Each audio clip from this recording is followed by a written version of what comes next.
এই অ্যালার্মটি তৈরি করার জন্য ভিডিওটির শুরু থেকে শেষ পর্যন্ত দেখতে থাকুন। অ্যালার্মটি তৈরি করার জন্য আমাদের প্রয়োজন হবে BC547 একটি ট্রানজিস্টর। যে ট্রানজিস্টরটি 5 টাকা হলে ইজিলিভাবে পেয়ে যাবেন।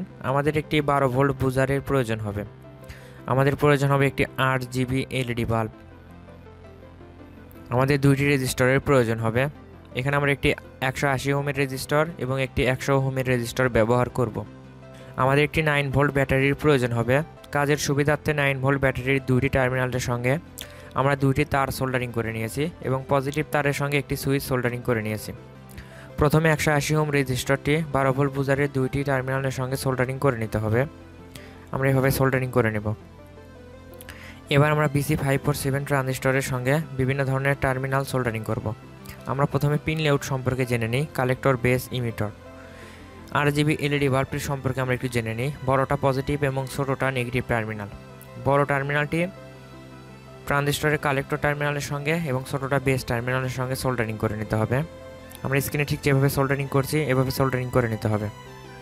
এবার 180 ওহম রেজিস্টরটি ট্রানজিস্টরের বেস টার্মিনাল এবং ইমিটার টার্মিনালের সঙ্গে এভাবে সোল্ডারিং করে নেব। এবার 12 ভোল্ট বুজারের ছোটো টার্মিনালটি নেগেটিভ টার্মিনাল এবং বড়টা পজিটিভ টার্মিনাল।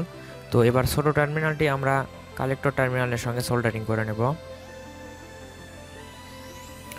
এখন 9 ভোল্ট ব্যাটারির পজিটিভ টার্মিনালটি বাজারের পজিটিভ টার্মিনালের সঙ্গে সোল্ডারিং করে নেব এবং 9 ভোল্ট ব্যাটারির নেগেটিভ টার্মিনালটি আমরা ইমিটার টার্মিনালের সঙ্গে সোল্ডারিং করে নেব।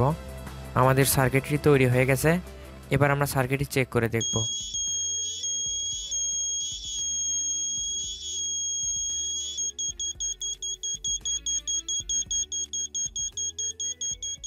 ইলেকট্রনিক্স সম্পর্কিত এ ধরনের আরও নতুন নতুন ভিডিও দেখার জন্য আমাদের চ্যানেলটি সাবস্ক্রাইব করে রাখবেন এবং পাশে থাকা ঘন্টা আইকনে ক্লিক করে রাখবেন আমাদের পরবর্তী ভিডিওগুলো দেখার জন্য।